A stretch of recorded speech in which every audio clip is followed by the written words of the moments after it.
মহানবী সাল্লাল্লাহু আলাইহি সাল্লামের জীবনের সবচেয়ে কষ্টের দিন। উহুদের ময়দানে রাসূলুল্লাহ সাল্লাল্লাহু আলাইহি সাল্লামের দাঁত মোবারক শহীদ হয়েছিল এবং মুসলমানরা বিপর্যয়ের সম্মুখীন হয়েছিল। দিনটা অবশ্যই মহানবী সাল্লাল্লাহু আলাইহি সাল্লামের জীবনে এবং ইসলামের ইতিহাসে খুব কষ্টের দিন, কিন্তু রাসূলুল্লাহ সাল্লাল্লাহু আলাইহি সাল্লামের দৃষ্টিতে তার জীবনে এই দিনের চেয়েও বেশি কষ্টের দিন ছিল।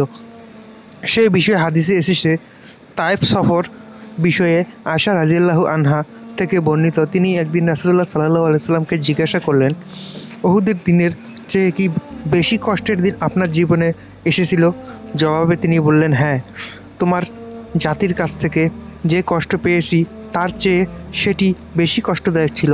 আর তা ছিল আকবার তায়েফের দিনের আঘাত, যেদিন আমি তায়েফের নেতা ইবনু আবদে ইয়ালিল বিন আবেদে কুলালের কাছে ইসলামের দাওয়াত নিয়ে গিয়েছিলাম, কিন্তু সে তাতে সাড়া দেয়নি।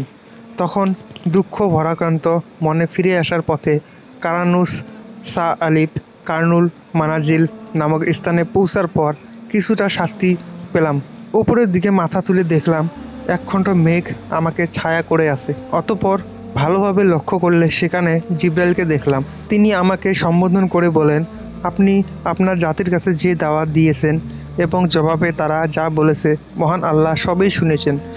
এক্ষণে তিনি আপনার কাছে মালাকুল জিবাল পাহাড়ের নিয়ন্ত্রক ফেরেশতা পাঠিয়েছেন। ওই লোকদের ব্যাপারে তাকে আপনি যা খুশি নির্দেশ দিতে পারেন। রাসূলুল্লাহ সাল্লাল্লাহু আলাইহি সাল্লাম বলেন, অতঃপর মালাকুল জিবাল আমাকে সালাম দিয়ে বলেন, হে মুহাম্মদ, আল্লাহ আপনার জাতির কথা শুনেছেন। আমি মালাকুল জিবাল, আপনার পালনকর্তা আমাকে আপনার কাছে পাঠিয়েছেন যাতে আপনি আমাকে যা খুশি নির্দেশ দিতে পারেন। আপনি চাইলে আমি মক্কার দুটো পাহাড় তাদের ওপর চাপিয়ে দেব। জবাবে রাসূলুল্লাহ সাল্লাল্লাহু আলাইহি সাল্লাম বলেন, বরং আমি আশা করি আল্লাহ তাদের ওরসে এমন সন্তান দেবেন যারা এক আল্লাহর ইবাদত করবে এবং তার সঙ্গে কাউকে শরিক করবে না। ক্ষমা ও সহিষ্ণুতার কি অনুপম দৃষ্টান্ত!